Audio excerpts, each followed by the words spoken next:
আলাইকুম। আবৃত্তি করছি শ্রদ্ধেয় কবি মুন্সি বোরহান মাহমুদ রচিত আবু সাইদের ইস্তেহার কবিতাটি।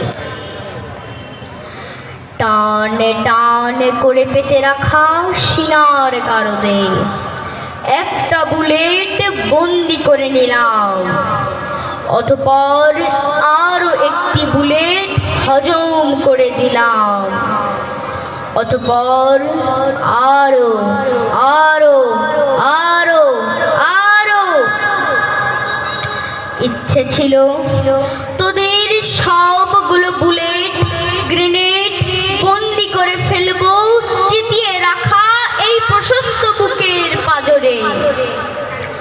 আমার ফুসফুস ও কলিজার সবকটি চেম্বারে গণকবর দিব সকল কার্তুজ, যাতে আর একটাও অবশিষ্ট না থাকে তোদের বন্দুকগুলোর ম্যাগাজিনে।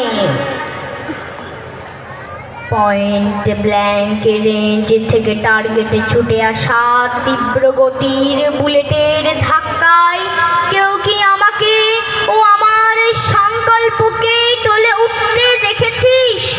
চিৎকার করতে দেখেছিস একবারের জন্য বাঁচাও বাঁচাও বলে?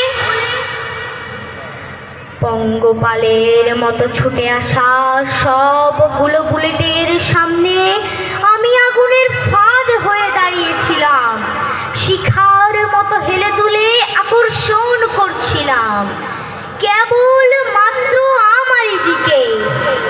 হ্যাঁ, আমি ঢাল হয়ে দাঁড়িয়েছিলাম আমার প্রিয়তম ভাই ও বোনদের জন্য, মা ও সন্তানদের জন্য, প্রাণের চেয়ে প্রিয় এই আমার বাংলাদেশের জন্য। এ তো ছিল শুধুমাত্র একটি টিউটোরিয়াল। পার্থক্যটা বুঝিয়ে দিতে কাপুরুষ ও সুপুরুষের মাঝে, পিশাচ ও মানুষের মাঝে, ভীরু ও বীরের মাঝে, পুচ্ছ ও শিবের মাঝে left hand side, right hand side is not equal for ever.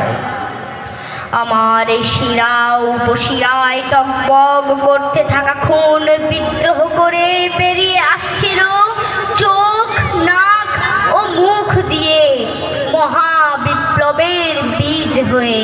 ধন্যবাদ।